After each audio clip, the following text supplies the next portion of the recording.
Le stoïcisme. 4 vertus pour dominer votre existence. Marre de vous sentir comme un fétu de paille ballotté par les caprices du destin, de subir les événements au lieu de les prendre à la gorge.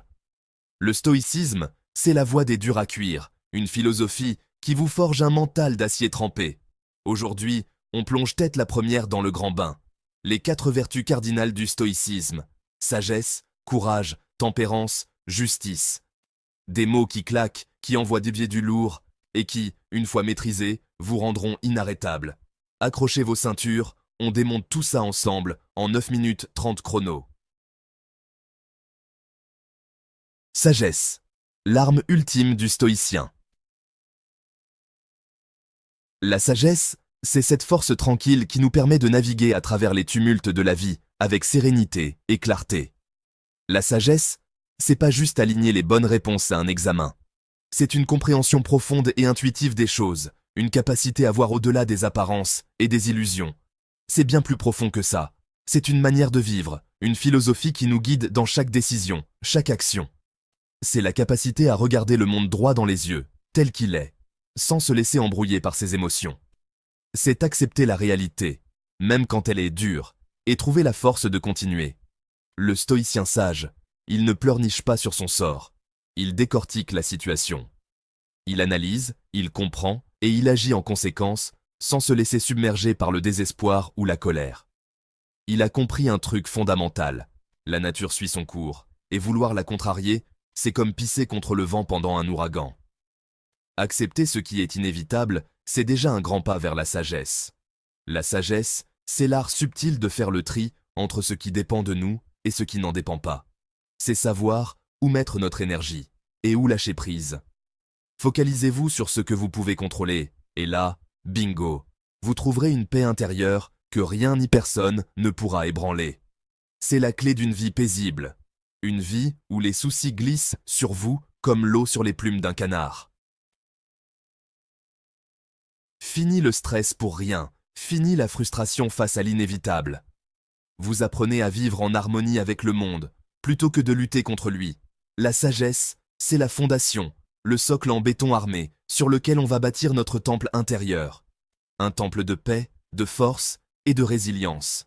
Et croyez-moi, ce temple, il sera indestructible, à l'épreuve des pires tempêtes. Il sera votre refuge, votre sanctuaire, où vous pourrez toujours trouver la tranquillité. Alors, comment on fait pour cultiver cette sagesse? Comment on fait pour devenir ce stoïcien inébranlable? On ouvre grand ses yeux et ses oreilles, on médite, on apprend des autres, on observe le monde avec curiosité et humilité. Et surtout, on n'hésite pas à se remettre en question. On accepte nos erreurs, on apprend de nos échecs et on grandit à chaque expérience. N'oubliez jamais, le sage est un éternel apprenti. Il sait qu'il ne sait rien, et c'est cette humilité qui le rend véritablement sage. Cultivez cette sagesse, et vous découvrirez une vie riche, pleine de sens et de sérénité. Courage, affronter la vie sans trembler. Le courage, c'est cette force intérieure qui nous pousse à avancer, même quand tout semble perdu. C'est cette étincelle qui nous permet de nous lever chaque matin, malgré les doutes et les peurs qui nous assaillent. Le courage, c'est pas d'être un Rambo qui fonce dans le tas les yeux fermés. Ce n'est pas non plus de se lancer tête baissée dans des situations périlleuses sans réfléchir.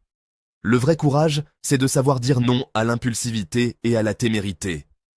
C'est oser vivre en accord avec ses valeurs, même quand le monde entier vous rit au nez.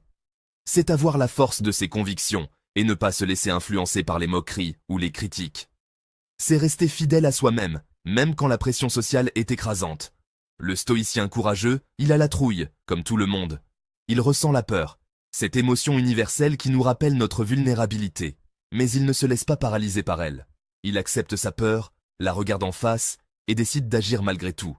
Mais il agit malgré la peur, parce qu'il sait que la peur, c'est une mauvaise conseillère, une vraie manipulatrice. Elle nous fait croire que nous sommes incapables, que nous allons échouer. Mais le courageux sait que la peur n'est qu'une illusion, un mirage qui disparaît dès qu'on ose faire le premier pas.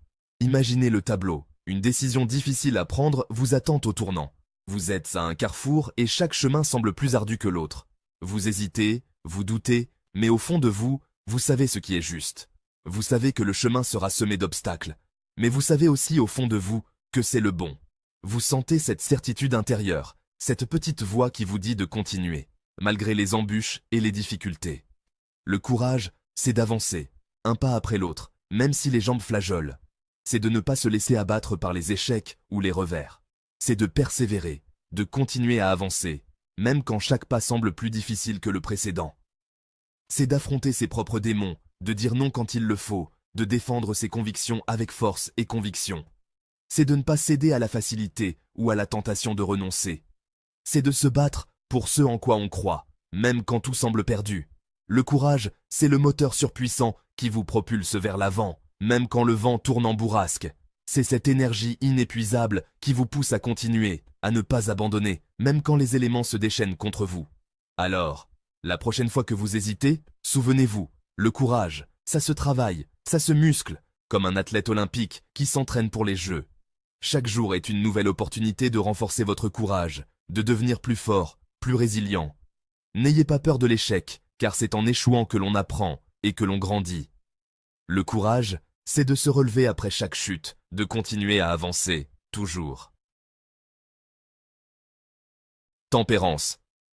La maîtrise de soi, clé de la liberté. La tempérance, c'est pas se flageller en se privant de tout plaisir, c'est savoir doser, trouver le juste milieu. C'est l'art de vivre avec modération, de savourer chaque instant sans excès. Imaginez un chef cuisinier qui mesure chaque ingrédient avec précision pour créer un plat parfait. De la même manière, nous devons mesurer nos actions et nos désirs pour atteindre un équilibre harmonieux. C'est être le maître de ses envies et non pas leur esclave. La maîtrise de soi nous permet de prendre du recul, de réfléchir avant d'agir et de ne pas céder aux impulsions du moment. En méditant, en prenant le temps de respirer et de se recentrer, nous pouvons mieux comprendre nos véritables besoins et désirs. Le stoïcien tempérant, il sait profiter des bonnes choses de la vie, mais il ne s'y accroche pas comme un naufragé à sa bouée. Il apprécie un bon verre de vin, une belle vue, un moment de détente, mais il sait que ces plaisirs sont éphémères. Il ne les recherche pas désespérément, mais les accueille avec gratitude quand ils se présentent. Il a compris que le bonheur ne se trouve pas dans les possessions matérielles ou les plaisirs éphémères. Le bonheur véritable réside dans la simplicité, dans la capacité à se contenter de peu et à trouver de la joie dans les petites choses de la vie. Une promenade dans la nature, un moment de silence dans un salon minimaliste, un voyage léger avec juste l'essentiel, voilà où se trouve la véritable richesse. Imaginez, vous êtes devant un festin digne d'un roi. Les plats sont somptueux, les arômes envoûtants, et chaque bouchée promet un délice incomparable. Le stoïcien, il va déguster chaque bouchée avec délectation, mais il ne va pas se jeter sur la nourriture comme si c'était le dernier repas de sa vie. Il mange lentement, savourant chaque saveur, chaque texture, pleinement conscient de l'expérience culinaire. Il sait que la modération lui permet de mieux apprécier ce qu'il a devant lui.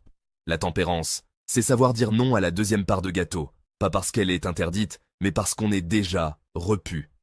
C'est reconnaître ses limites et les respecter.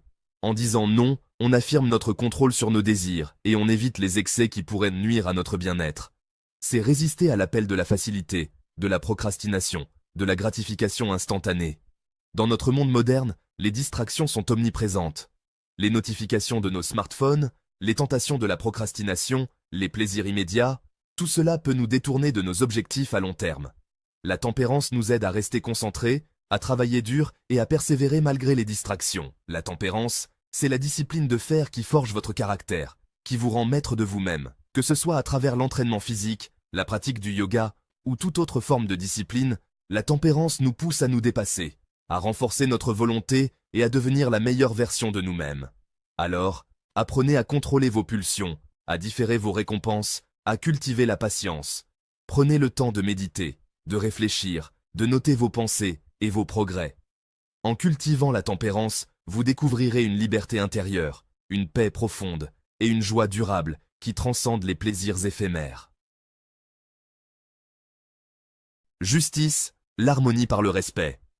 La justice, c'est pas seulement une affaire de robe noire, de marteau et de codes pénaux. C'est un état d'esprit, une façon d'être au monde, de traiter les autres avec équité et respect, même quand ils se comportent comme des andouilles mal embouchées. Le stoïcien juste, il ne cherche pas à régler ses comptes, il agit avec droiture, car il sait que c'est la seule voie vers une société harmonieuse. Imaginez un instant, on vous a fait du tort, La colère monte en vous, l'envie de faire payer l'autre vous dévore. Le stoïcien, lui, il va prendre du recul. Il va analyser la situation avec le calme olympien d'un joueur d'échecs et agir avec justice, sans se laisser aveugler par la rage. La justice, c'est la colonne vertébrale de nos relations aux autres. C'est elle qui nous permet de vivre ensemble, dans le respect et la dignité. Alors, soyez juste, envers vous-même et envers les autres. Voilà, vous avez les clés du camion en main. 4 vertus, 4 piliers pour bâtir une vie solide, sereine, une vie qui a du sens. Le stoïcisme, c'est un cheminement, une quête de tous les instants. N'attendez pas des résultats magiques du jour au lendemain. Pratiquez, expérimentez, et vous verrez votre vie se transformer. Abonnez-vous à la chaîne pour ne rien manquer des prochaines vidéos sur le stoïcisme et le développement personnel. On se retrouve très vite pour explorer ensemble les secrets d'une vie riche de sens.